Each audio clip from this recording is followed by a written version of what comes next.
রাজ্যে স্বাগতম।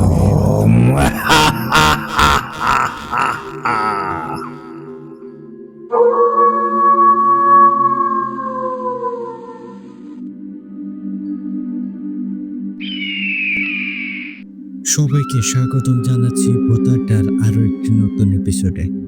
আশা করছি আজকের রাতটা আপনাদের অনেক বেশি স্পেশাল হতে যাচ্ছে, কেননা আজকে আপনারা শুনতে চলেছেন দুইটা ভয়ঙ্কর ঘটনা।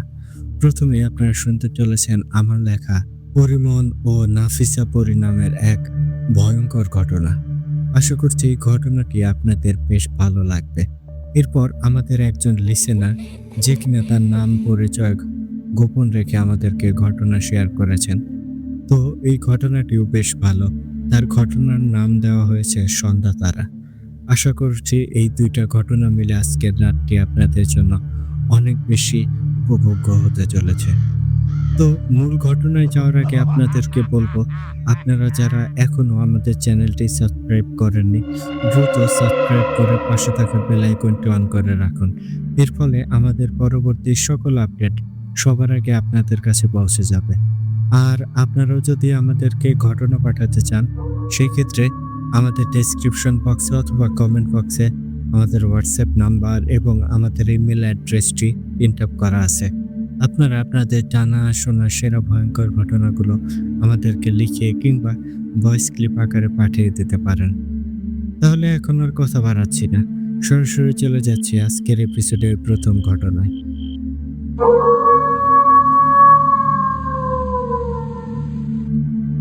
আসসালামু আলাইকুম প্রিয় শ্রোতা বন্ধুগণ, কেমন আছেন আপনারা সবাই? আশা করি মহান আল্লাহ তাআলার অশেষ রহমতে আপনারা সবাই অনেক বেশি ভালো আছেন। আমি আপনাদের প্রিয় ভূতাড্ডার একজন অ্যাডমিন এবং হোস্ট ইমরান এইচ খান বলছিলাম। আমি বর্তমানে মালয়েশিয়ার শাহ আলম নামক জায়গায় একটা কোম্পানিতে ম্যানেজমেন্ট ডিপার্টমেন্টে কর্মরত আছি। অনেক বেশি কর্মব্যস্ততায় থাকায় ঠিকমতো লেখালেখির কাজ করতে পারি না। তাই যখন ব্যস্ততা কিছুটা কম থাকে তখন অল্প অল্প করে লেখার চেষ্টা করি। তো সেই মোতাবেক আজকে আবারও আপনাদের মাঝে একটা ঘটনা নিয়ে উপস্থিত হলাম। আজকে কোনো চৈরা ফকির বা কাশিম পাগলার ঘটনা না, আজকে আপনাদের জন্য একটা অন্যরকম ঘটনা নিয়ে এসেছি। আশা করি ঘটনাটা আপনাদের বেশ ভালো লাগবে। আর এই ঘটনাটি আমি কালেক্ট করেছি আমার এক প্রতিবেশী নানার কাছ থেকে।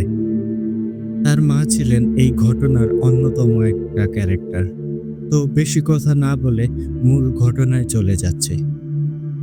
আমি প্রায়শই আমাদের আশেপাশের মুরব্বীদের সাথে আড্ডা দিয়ে থাকি, কারণ তাদের কাছ থেকে অনেক রহস্যময় আর ভয়ঙ্কর সব ঘটনা শুনতে পাওয়া যায়। সেই মোতাবেক আমি নানা বাড়ি গিয়ে ওই নানার কাছে যাই, ভালো মন্দ কিছু জিজ্ঞাসাবাদ করে ভয়ঙ্কর ঘটনা বলার আবদার করি। তখন নানা বলে, আরে ভয়ঙ্কর ঘটনা শুনবি, তাইলে তোরে আমগো মার ঘটনাটাই বলি। তখন আমি বলি, উনার আবার কিসের ভয়ের ঘটনা আছে? উনি তো দেখেছি মানুষের ঝাড়ফুঁক বা পানি পড়া দিয়ে মানুষের পেট ব্যথা বা মাথা ব্যথা এইসব রোগের চিকিৎসা করেছেন। তাহলে উনার সাথে আবার ঘটনা কি থাকতে পারে? তখন নানা বলে, আরে তাইলে আর বলে কি, শুনতে থাক, নিজেই বুঝবি। এরপর নানা বলতে শুরু করলো, প্রিয় লিসেনার্স, এরপর নানা যেইভাবে বলেছিল তা আমি আমার ভাষায় তুলে ধরছি, এতে আপনাদের বুঝতে সুবিধা হবে। তাহলে এবার ঘটনায় ফিরে যাচ্ছি। বলছে নানা, এই ঘটনাটি যখন ঘটে তখন মায়ের বয়স 7 কি 8 বছর। আর বলা ভালো, আমার মা বাবা ছিল চাচাতো ভাই বোন। তাই আমার দাদা বাড়ির নানা বাড়ি একটাই, এর জন্য আদর শাসন দুইটাই একটু বেশি পেয়েছি। তো ঘটনা যেদিন শুরু হলো সেদিন মা আর তার চাচাতো ভাই বোনেরা মিলে দুপুরের পর তেঁতুল খাওয়ার জন্য ওই তেঁতুল গাছটার নিচে যায়। এই বলে নানা হাত উঁচু করলে আমি সেদিকে তাকাই আর দেখতে পাই বাড়ির শতাব্দী পুরনো তেঁতুল গাছটা। সত্যিই গাছটার দানবীয় রূপটাই যেন ভিন্ন কিছুর ইঙ্গিত দেয়। গাছটা আহামরি উঁচু না, স্বাভাবিক উচ্চতার, কিন্তু তার ব্যাসার্ধ বা পাশ যেন দৈত্য দানবের পেটের মতো, দেখতে অনেকটা কলসির মতো। নানার মায়ের নাম ছিল পরিমণ বানু। বাকি ঘটনায় নানার মায়ের নাম অর্থাৎ পরিমণ বলেই সম্বোধন করব। তো পরিমণ আর তার চাচাতো ভাই বোনেরা তেঁতুল গাছের নিচে ঢিল ছুটতে থাকে, কেননা এত মোটা গাছে ওঠা সম্ভব না। আর পরিমণ সবার মধ্যে ছোট হয়, তার ঢিল ঠিক মতো লাগছিল না।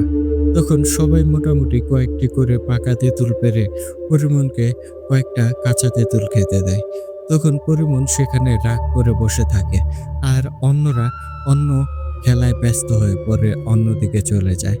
পরিমণ এভাবেই একা একা সেখানে বসে থাকে আর ভাবতে থাকে, কবে যে বড় হব, তখন আমিও পাকা তেঁতুল পেরে খাবো। বাচ্চা বয়সের চিন্তা ভাবনা যেমনটা হয় আর কি। তখন হঠাৎ করেই দেখতে পায় তার সামনে একটা পাকা তেঁতুল পড়ে আছে। তখন সে সেটি হাতে নিয়ে এদিক ওদিক তাকিয়ে দেখে কে তেঁতুলটা দিল, কিন্তু পরিমণ কাউকেই দেখতে পায় না। তখন সে ভেবে নেয় হয়তো কোনো পাখি এই তেঁতুলটা ফেলেছে। এরপর সে তেঁতুলটা খেতে শুরু করে।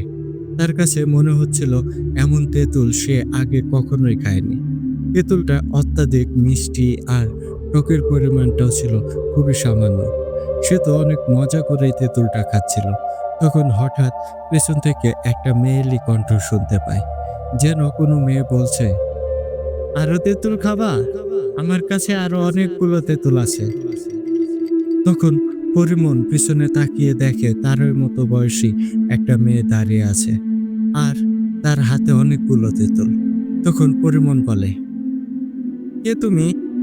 আর তোমাকে তো আগে দেখিনি, এত মজাদার তেঁতুল কোথায় পেলে তুমি? তখন সেই মেয়েটি বলে, আমি নাফিসা, তুমি কি আরো তেঁতুল খাবে? তখন পরিমণ হাত বাড়িয়ে সেই মেয়েটি অর্থাৎ নাফিসার দিকে যায়। তখন নাফিসাও তাকে বেশ কয়েকটি তেঁতুল দেয়। এরপর তাদের মধ্যে কথাবার্তা শুরু হয়।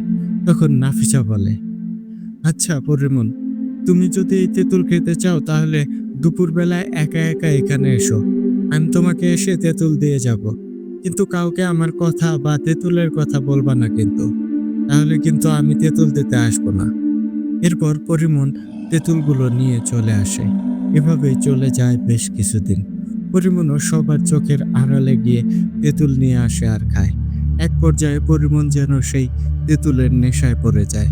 আর এরই মাঝে নাফিসা নামের সেই মেয়েটির সাথে পরিমণের খুব ভালো বন্ধুত্ব হয়ে যায়। একদিন দুপুরে পরিমণ গেল তেঁতুল আনতে। তখন সেখানে গিয়ে দেখতে পেল নাফিসা মেয়েটি খালি হাতে দাঁড়িয়ে আছে। তখন এটা দেখে পরিমণের বেশ মন খারাপ হয়। তখনও পরিমণ স্বাভাবিকভাবেই বলে, নাফিসা, আজকে কি তুমি তেঁতুল আনতে পারোনি? আচ্ছা সমস্যা নাই, অন্যদিন দিও। সত্যি বলতে এই তেঁতুল না খেলে যেন ভালোই লাগে না। তখন নাফিসা একটা হাসি দিয়ে বলে, পরিমণ, আজকে আমি তো তেঁতুল আনিনি, তবে তোমাকে তেঁতুল দেবে আমার ভাইরা, আর তাদের সাথে তোমার পরিচয় করে দেব আজ। এটা বলে নাফিসা তেঁতুল গাছটার দিকে ডাক দেয়। সাথে সাথে সেখানে 4টা ছেলে আসে। ছেলেগুলো পরিমণের সমবয়সী হবে, আর তাদের প্রত্যেকের হাতে একটা করে ফল। কারো হাতে তেঁতুল বা কারো হাতে বড়ই, আবার কারো হাতে পেয়ারা। সবাই এসে তাকে ফলগুলো দেয় আর বলে, আমরা জানতে পারলাম আমাদের বোন নাকি একটা পিচ্চি মেয়েকে তার বান্ধবী বানিয়েছে, আর তাই তাকে দেখতে চলে আসলাম। এখন থেকে তুমি আমাদের আরেকটি ছোট বোন, আর আমরাও তোমার ভাই। আরো অনেক কথা হয় তাদের। একদিন দুপুরে পরিমণ তেঁতুল গাছের নিচে গিয়ে দেখতে পেল নাফিসা ও তার ভাইরা কি একটা বিষয় নিয়ে কথা বলছে। কেউ বলছে এটা ঠিক হবে না, আবার কেউ বলছে সমস্যা নাই। এমন সময় পরিমণ তাদের মধ্যে হাজির হয় আর বলে, এই, তোমরা কি নিয়ে কথা বলছো? তখন তাদের মধ্যে থাকা সবার চেয়ে যে বড় ভাই ছিল সে বলল, পরিমণ, তুমি যদি বিশ্বাস করো আর ভয় না পাও তাহলেই বলবো। তখন পরিমণ বলল, বলো কি বলবে, আর ভয় পাবো কেন? তখনই নাফিসা বলল, ভাইজান বলতে চাইছে তোমাকে আমাদের বাড়িতে বেড়াতে যেতে। আমাদের বাড়িটা দেখে আসতে। তখন পরিমন বলে, না আজ না। আর তোমাদের বাড়ি কত দূরে, কতক্ষণ সময় লাগবে? তখন নাফিসা বলে, বেশি দূরে না। আর আমি জাদু জানি, জাদুর মাধ্যমে মুহূর্তের মধ্যেই তোমাকে আমাদের বাড়িতে নিয়ে যেতে পারি। কাল দুপুরে তুমি এসো, তখন তোমাকে আমাদের বাড়িতে দেখাবো।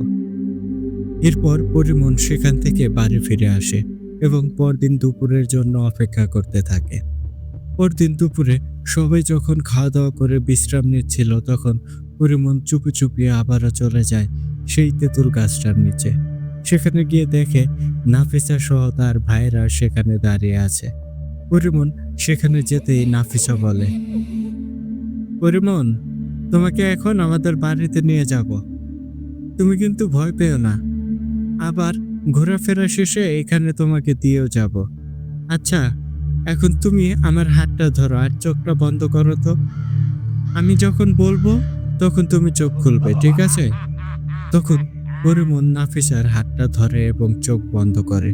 কিছুক্ষণ পর পরিমন একটা ঝাঁকুনি অনুভব করে, আর সেই সাথে নাফিসা বলে, পরিমন, চোখ খুলে দেখো।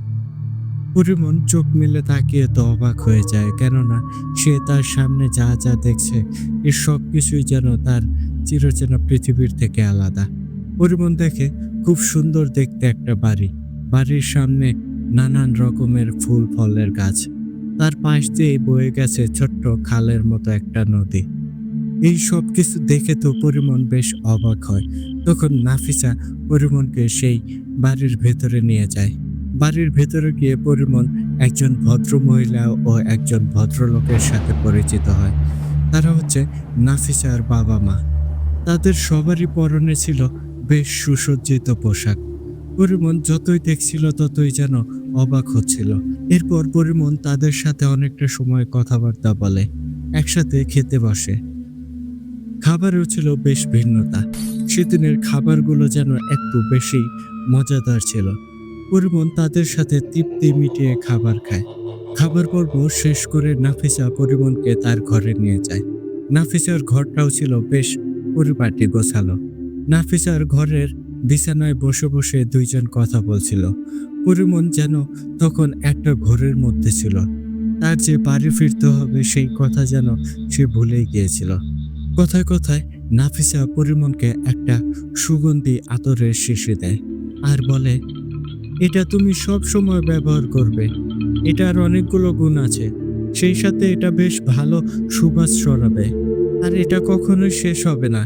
দেখবে এটা যখনই ফুরিয়ে আসার সময় হবে তখন আবার নিজে নিজেই পরিপূর্ণ হয়ে যাবে। পরিমনও তখন খুশি মনে সেটা নেয় এবং হাতের মধ্যে মুষ্টিবদ্ধ করে নেয়। এরপর নাফিসা বলে, আচ্ছা পরিমন, তুমি তো আমার খুব ভালো বান্ধবী বা বোনও বলতে পারো, তাই না? জবাবে পরিমন বলে, হ্যাঁ, তুমি আমার সবচেয়ে ভালো বান্ধবী।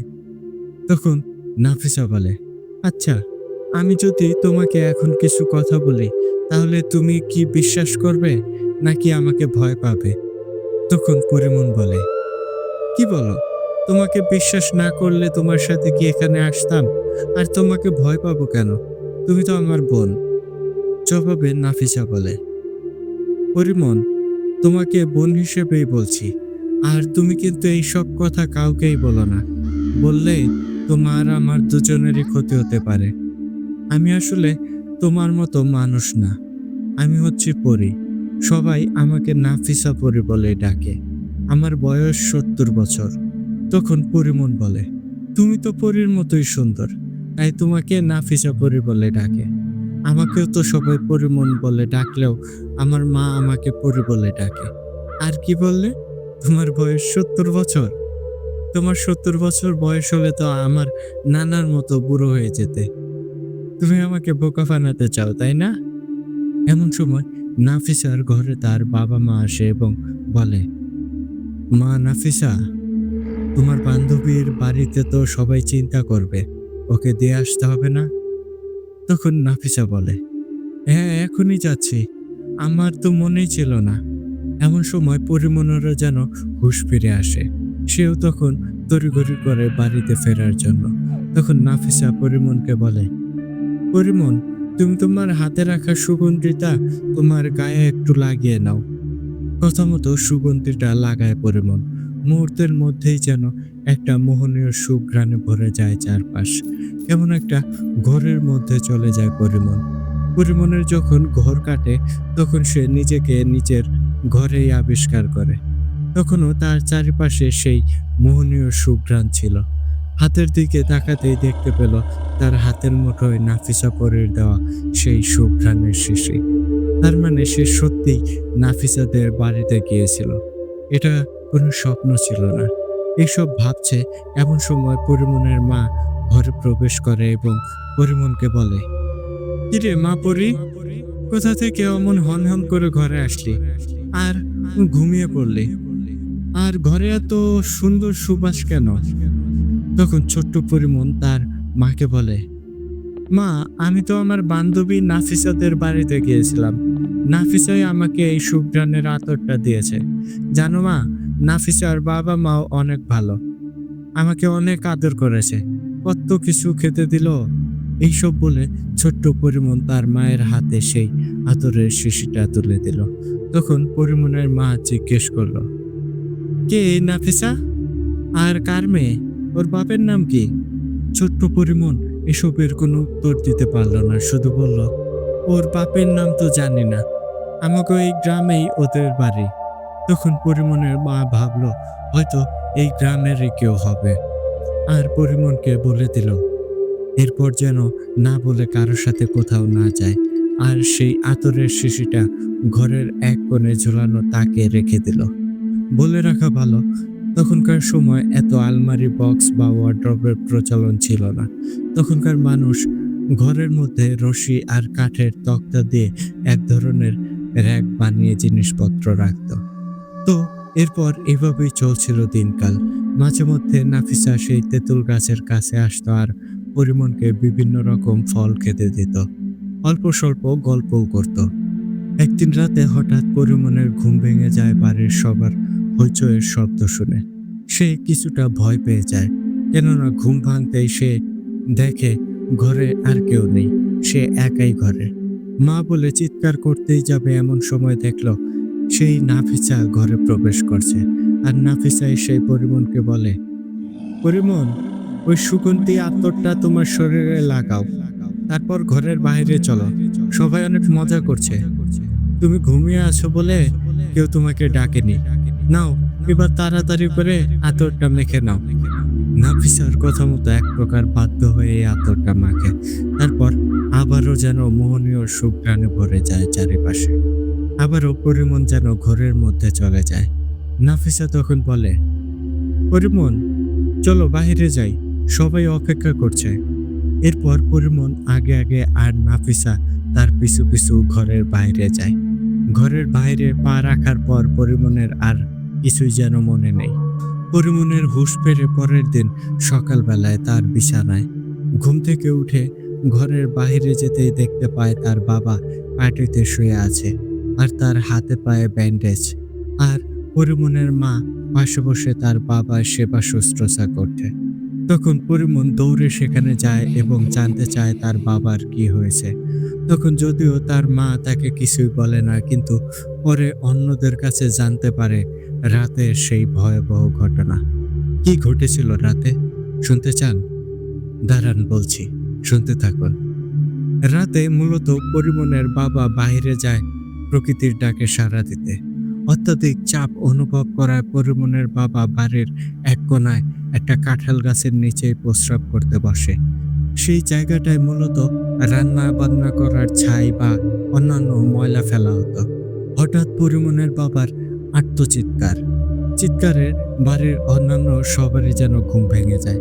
তখন সবাই আওয়াজ লক্ষ্য করে সেদিকে গিয়ে দেখে পরিমনের বাবা ছায়ের স্তূপে গড়াগড়ি খাচ্ছে আর নিজের শরীর থেকে নিচেই যেন গোস্ত খুবলে খুবলে তুলে চিবোচ্ছে। এই অবস্থা দেখে তো সবাই ভয় পেয়ে যায়। অবস্থার বিকৃতি দেখে সবাই পরিমনের বাবাকে ধরে বাড়ির উঠানে নিয়ে আসে। পরিমনের বাবার শরীরে তখন যেন 10 জনের শক্তি চলে এসেছিল। কয়েকজন মিলেও যেন তাকে ধরে রাখতে পারছিল না। বাড়িতে হই হুল্লোড় পড়ে যায়। আশেপাশের কয়েকটি বাড়ির মানুষজনও চলে আসে। তখন কয়েকজন মানুষ চলে যায় মসজিদের ইমাম সাহেবকে ডাকতে, কেননা সবাই বুঝতে পেরেছিল এটা স্বাভাবিক কোনো ঘটনা না। এমন সময় নাকি পরিমল ঘর থেকে বাইরে আসে আর তাদের সামনে এসে প্রাপ্তবয়স্ক মহিলাদের মতো কণ্ঠে বলে, তোমরা ওনাকে ছেড়ে দাও, আমি দেখছি, তোমরা সবাই একপাশে গিয়ে দাঁড়াও। তখন পরিমলকেও দেখতে কিছুটা অন্যরকম লাগছিল। মনে হচ্ছিল পরিমলের চোখ দুইটা অত্যাধিক লাল। তখন সবাই একপাশে গিয়ে দাঁড়ায়। এমন সময় পরিমল তার বাবাকে উদ্দেশ্য করে বলে, আমি জানি তুই কে, তাই বলছি যদি নিজের ও নিজের গোত্রের ভালো চাস তাহলে বিনা বাক্যে এখান থেকে চলে যা। তখন পরিমলের বাবা ভয়ঙ্কর কণ্ঠে বলে, তোর মতো পুষ্টি আমাকে হুকুম করিস? তুই জানোস আমি চাইলেই এখন তোকে শেষ করে দিতে পারি। আমার গায়ে ও প্রস্রাব করেছে, ওকে তো না মেরে আমি যাব না। আর আমার কাজে যদি বাধা দিতে আসিস তবে তোকেও এখানে শেষ করে তারপরেই যাব। তখন পরিমল ঠান্ডা রাগী কণ্ঠে বলে, আমাকে হুমকি দিচ্ছিস? আমাকে হুমকি দেওয়ার আগে একটু ডান দিকে তাকা। আমার 4 ভাই দাঁড়িয়ে আছে, এখনো তো বড় ভাইজান আসেনি। উনি আসলে দুনিয়ার কোনো শক্তি তোকে বাঁচাতে পারবে না। আমি কে হয়তো তুই চিনতে পারিস নাই। আমি হচ্ছি জমশেদ জিনের বোন। যেই জমশেদের আগমনে তোদের পুরো গোত্র থরথর করে কাঁপে। শেষবারের মতো বলছি, চলে যা, এরপর আর কোনো কথা হবে না। তখন পরিমলের কথা শুনে তার বাবার মধ্যে থাকা পিসার জিনটা বলে, আমি তোর কথা মেনে নিয়ে চলে যাচ্ছি, কিন্তু আমার একটা আবদার রাখতে হবে। প্রথমত আমার এই বিষয় নিয়ে তোর ভাই জমশেদ জিনকে কিছু বলবি না। তোরা তো জানোস যে আমি যদি এখন একেবারেই খালি হাতে ফিরে যাই তাহলে আমার রাজ্যে আমার কোনো দাম থাকবে না। তাই বলছি যে আমাকে একটা পাঠা দিতে হবে, নয়তোবা আমি এখান থেকে চলে গেলেও আবার আসব। আমি তোর কথা রাখলাম, এখান থেকে চলে যাব, বিনিময়ে আমাকে একটা পাঠা দিতে হবে। তখন পরিমল বলে, আচ্ছা, তোর কথা রাখা হবে, কোথায় কিভাবে দিতে হবে বল। তখন পিশাচ জিনটা বলে, আগামী অমাবস্যার রাতে বাড়ির পেছনে যেই কাঠ বাগান আছে ওখানে একটা পাঠা রেখে আসলেই হবে, আমি নিয়ে নেব। কিন্তু খবরদার, পাঠা রাখার পর পিছনে তাকানো যাবে না। যদি তাকায় তাহলে আমি পাঠার সাথে সাথে কিন্তু তাকেও নিয়ে যাব।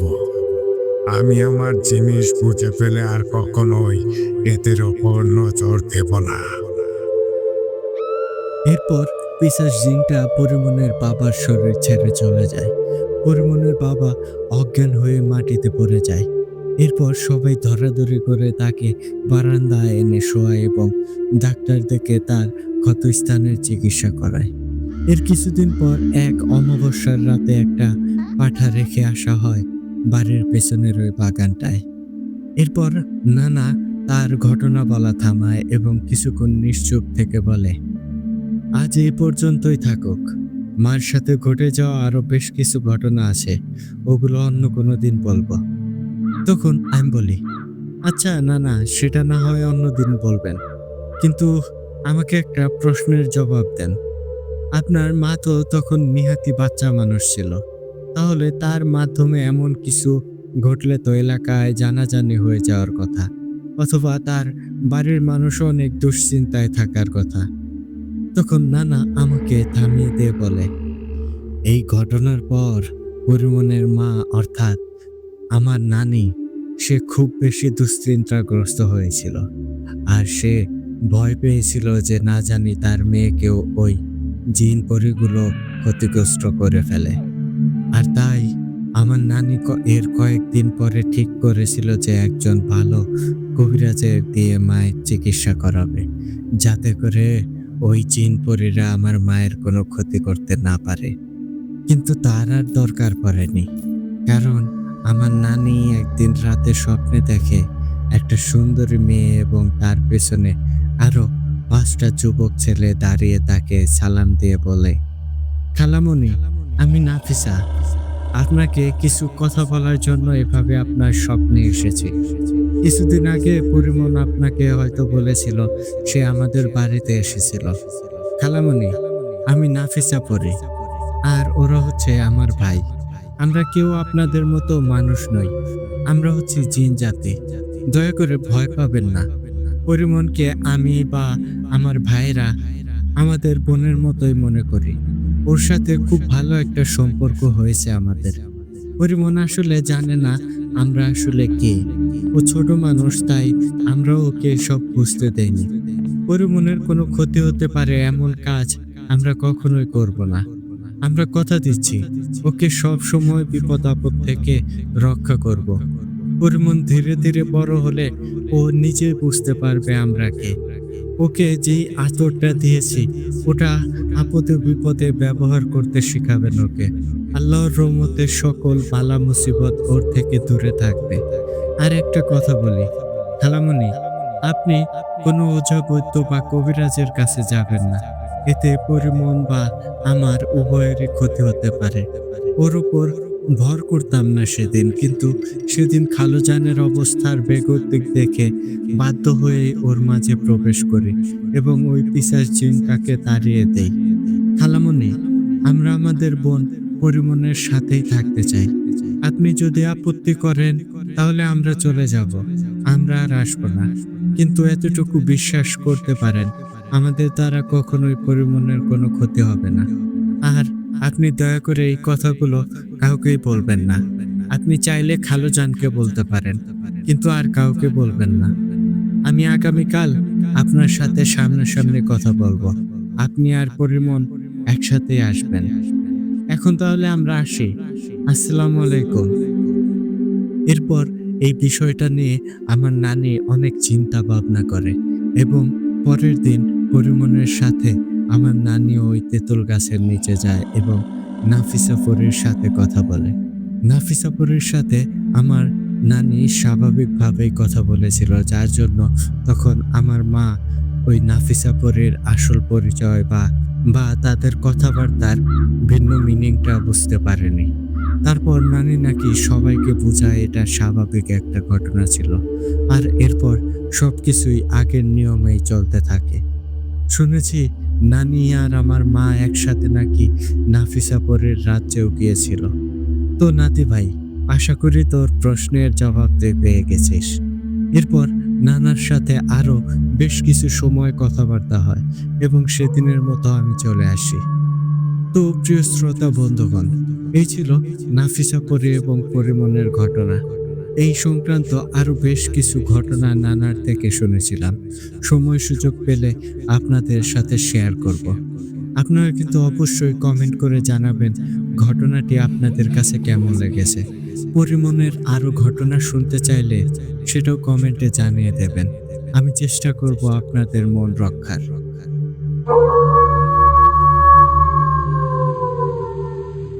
তো এখন আপনাদের জন্য বোনাস হিসেবে থাকছে আমাদের আজকের এপিসোডের দ্বিতীয় ঘটনা। তাহলে চলুন শুনে আসি সন্ধ্যা তারা নামক সেই ভয়ঙ্কর ঘটনাটি।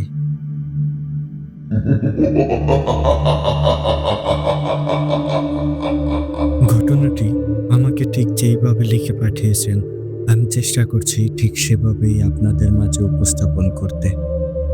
লিখছেন, আসসালামু আলাইকুম ভূত আড্ডা টিম এবং লিসেনার। আশা করি আপনারা সবাই ভালো আছেন। আমি আমার নামটা গোপন রাখছি। এই ঘটনাটি আমি প্রথমবারের মতো ভূত আড্ডায় লিখে পাঠাচ্ছি। ভালো লাগলে ইমরান ভাই আপনি আপনার মতো করে পড়ে শোনাবেন। আর ভালো রেসপন্স পেলে আমি আরো সত্য ঘটনা লিখে পাঠাবো আপনাদেরকে। বরগুনার এম বালিয়াতলী ইউনিয়নের কচুপাত্রা গ্রামে বসবাস শুরু করেছিল ইকরাম মোল্লার পরিবার। গ্রামটি শান্ত ছিল।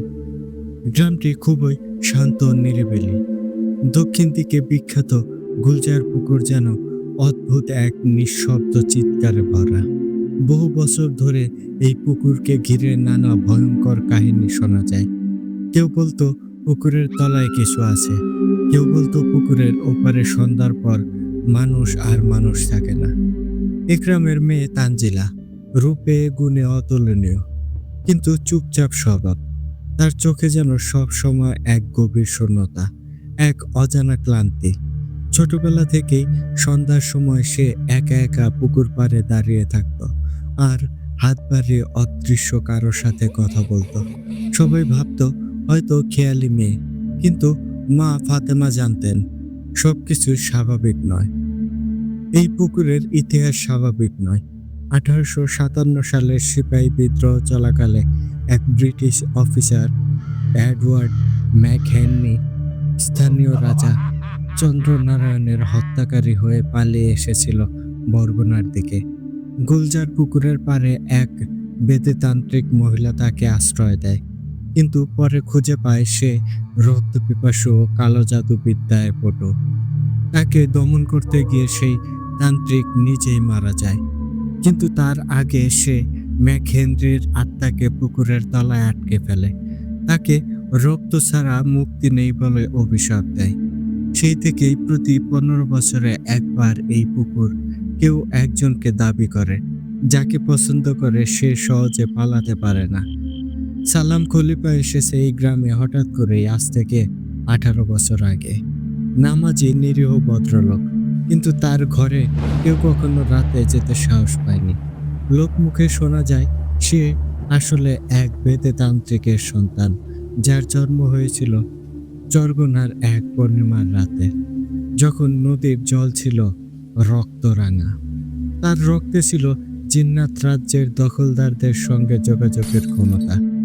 সে জানত সে কবে কাকে নিয়ে যাবে, কাকে বাঁচানো যাবে না বা কাকে বাঁচানো যাবে। সালাম খলিফা জানায় গুলজার পুকুরের তলায় একটি আলাদা জগৎ রয়েছে। এটা একটা সাধারণ প্রেতলোক নয়, এটা জিন্নাত রাজ্যের এক বিধ্বস্ত অংশ, যেখানকার অধিপতি হচ্ছে সেই ম্যাকহেনরি নিজেই, যাকে এক ডাকে বলা হয় বরগুনার বর। সে মৃত নয়, অর্ধমৃত। জীবিতদের আত্মা শুষে বেসে থাকে, আর তার কোণে প্রতিযুগেই একজন। তানজিলার বিয়ের দিন যতই এগিয়ে আসে তার চোখে ভাষা পাল্টে যেতে থাকে। আয়নার সামনে দাঁড়িয়ে সে নিজের মাথার খোপা খুলে বলে, আমি তানজিলা না, আমি তার জন্য জন্মেছিলাম। আমি সেই সন্ধ্যা তারা, যার বিয়ে হয়নি আগের জন্মে, এবার হবে। তানজিলার শরীরে অদ্ভুত নকশার দাগ দেখা যায়, যা হুবহু মিলে যায় সেই ব্রিটিশ যুগের একটি পুরনো বেদে পুঁথির সঙ্গে। ডাক্তার বলতো বিষণ্ণতা, তান্ত্রিক বলতো এর ভেতরে কেউ ঢুকে পড়েছে। বিয়ের আগের রাতে পুকুর পাড় থেকে এক বৃদ্ধা আসে, নাম মহানন্দা। তার চোখ সাদা। সে বলে, আজ তোর বর পুকুরের তল থেকে উঠবে। ও কথা দিয়েছে আমার ছেলের সঙ্গে। সেই রাতে পুরো গ্রামের আলো নিভে যায়। আশেপাশের কুকুরগুলো চিৎকার করতে থাকে। সালাম মিয়া তখন বসে কালো হাঁস, মানব রক্ত আর জিন্নাতি মন্ত্রে শুরু করে এক ভয়ঙ্কর বিয়ের আচার। সে বলে, তানজিলা এখন শুধুই শরীর, আত্মা নয়। ওর আত্মা আগেই চলে গেছে বরগুনার বরের কাছে। এখন যা হচ্ছে তা কেবল শরীরের হস্তান্তর। ঠিক তখনই তানজিলা শাড়ি পরে পুকুরের দিকে হাঁটতে থাকে। চোখ বন্ধ, পা মাটি ছুঁয়েও যায় না। গ্রামের লোকজন ছুটে আসে, সালাম খলিফাকে ধরে পুকুরের পাড়ে আনে। তাকে যখন মারা হয় তখন সে বলে, আমাকে মারলে চলবে না, বর আসবে ওর জন্য, ও তো দাওয়াত দিয়েছে, সে আসবেই আসবে। তার দেহ পুকুরের কাছে পুঁতে রাখে সবাই, কিন্তু 3 দিন পরে সেই জায়গা থেকে বের হয় ধোঁয়া। আর এক কিশোরকে গলাকাটা অবস্থায় গাছে ঝুলন্তভাবে পাওয়া যায়। তানজিলার মৃতদেহ পাওয়া যায় পুকুরের মাঝখানে, লাল শাড়িতে মোড়া, চোখ খোলা। সে হাসছে, কিন্তু সে তানজিলা নয়, সে ছিল সন্ধ্যা তারা। তার হাতে ছিল খোদাই করা ব্রিটিশ মুদ্রা আর আঙুলে সালাম খলিফার ছেঁড়া কাপড়। আজও কচুপাত্রা গ্রামে সন্ধ্যার পর গুলজার পুকুরের পাড়ে গেলে কানে আসে এক কণ্ঠস্বর। কণ্ঠস্বরটা বলে, সন্ধ্যা তারা, তুমি আমার কোণে, আমার চিরকালীন সঙ্গী, কোথায় তুমি? সেই পুকুরে এখনো মাঝে মাঝে লাল শাড়ি দেখা যায়, আবার সেটা মিলিয়েও যায়। লোকেরা বলে তানজিলার আত্মা নয়, সে আবার আসবে, কারণ এই বিয়ে এখনো শেষ হয়নি। বর মরেনি, শুধু অপেক্ষায় আছে পরের জন্মের সন্ধ্যা তারার জন্য। বিয়ে সবসময় 7 জন্মের হয় না, কখনো কখনো তা হয় মৃত্যু থেকে শুরু, আর চিরন্তর এক অদৃশ্য বরকে সন্তুষ্ট রাখার জন্য। তো ইমরান ভাই, এটাই ছিল ছোট্ট একটি ঘটনা। ঘটনাটি ছোট্ট হলেও সত্য ঘটনা অবলম্বনে আমি আমার মতো করে গুছিয়ে লেখার চেষ্টা করছি। আশা করছি এই ঘটনাটি আমাদের লিসেনারদের অনেক বেশি ভালো লাগবে। তো আপনারা কিন্তু অবশ্যই কমেন্ট করে জানাবেন ঘটনাটি কেমন লেগেছে। আর ঘটনার মাঝে অনাকাঙ্ক্ষিত ভুল ত্রুটি ক্ষমা সমৃদ্ধ দৃষ্টিতে দেখবেন। আপনাদের ভালো রেসপন্স পেলে আমি আবারও ঘটনা লিখে পাঠাবো। ভোতারটা দীর্ঘজীবী হোক।